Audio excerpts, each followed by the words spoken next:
ఇప్పుడు మనము ఢిల్లీ పోతాము, ఇండియా గేట్ ఉంటుంది, లేకపోతే బాంబే పోతాం, గేట్ వే ఆఫ్ ఇండియా ఉంటుంది. ఎక్కడైనా కూడా ఏదైనా స్తూపం కానీ ఏదైనా స్మారక చిహ్నం కడితే దాని పక్కన చరిత్ర ఉంటుంది. అది ఎందుకు కట్టిరు, దాని పేరేంది, దీన్ని గన్ పార్క్ అని ఎందుకు పిలుస్తారు, ఎంతమంది చనిపోయారు, ఎప్పుడు చనిపోయారు, ఎవరు చనిపోయారు, ఎవరు చంపారు, ఆ చనిపోయిన అమరవీరుల వివరాలన్నీ ఉంటాయి. మరి ఇక్కడ ఇంతమంది చనిపోయారు కదా, ఇక్కడికి వచ్చి ప్రమాణం చేసిన కేసీఆర్ దీన్ని అడ్డం పెట్టుకొని కేంద్ర మంత్రి అయిండు, ఎంపీ అయిండు, మంత్రి అయిండు, ముఖ్యమంత్రి 2 సార్లు అయిండు. కవిత కూడా ఇక్కడికి వచ్చి ఎంపీ అయింది. ఇక్కడికి వచ్చి ప్రమాణం చేసిన అందరు రాజకీయ నాయకులు అక్కడ ఎమ్మెల్యేలు అయ్యారు, 119 మంది ఎంపీలు అయ్యారు, ముఖ్యమంత్రులు, మంత్రులు అయ్యారు, నాటి చెన్నారెడ్డి నుంచి నేటి రేవంత్ రెడ్డి వరకు. మరి ఇంతవరకు తెలంగాణ రాజకీయ నాయకులకి, ప్రభుత్వాలకి సిగ్గు, శరం, మానం ఏమన్నా ఉంటే ఆ శిలాఫలకం ఎందుకు వేయలే? తెలంగాణ ప్రజలు అడగాలి. ఆ శిలాఫలకం కట్టిన ఆయన కూడా ఎక్కా యాదగిరి అని మాకు బంధువు. ఇవాళ ఆయనకి ₹1 కోటి ఇచ్చి ప్రభుత్వం సన్మానం చేసింది, అది ఓకే, ఆయనకి న్యాయం జరిగింది.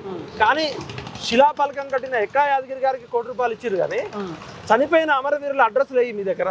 చనిపోయిన అమరవీరులని గౌరవించుకోవాలి కదా. కేసీఆర్ 10 ఏళ్ళు ముఖ్యమంత్రి ఉండి కూడా కనీసం ఒక శిలాఫలకం వేయలే.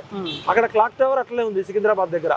ఈ రెండు మన తెలంగాణ అంటే త్యాగము, తెలంగాణ అంటే ధైర్యము, తెలంగాణ అంటే నిజాయితీ, తెలంగాణ అంటే ఇవ్వడం. తెలంగాణలో ప్రాణాలను సైతం తృణప్రాయంగా ఇచ్చిన మా 1200 మంది అమరవీరుల పేర్లు ఎక్కడున్నాయి, వాళ్ళ విగ్రహాలు ఎక్కడున్నాయి?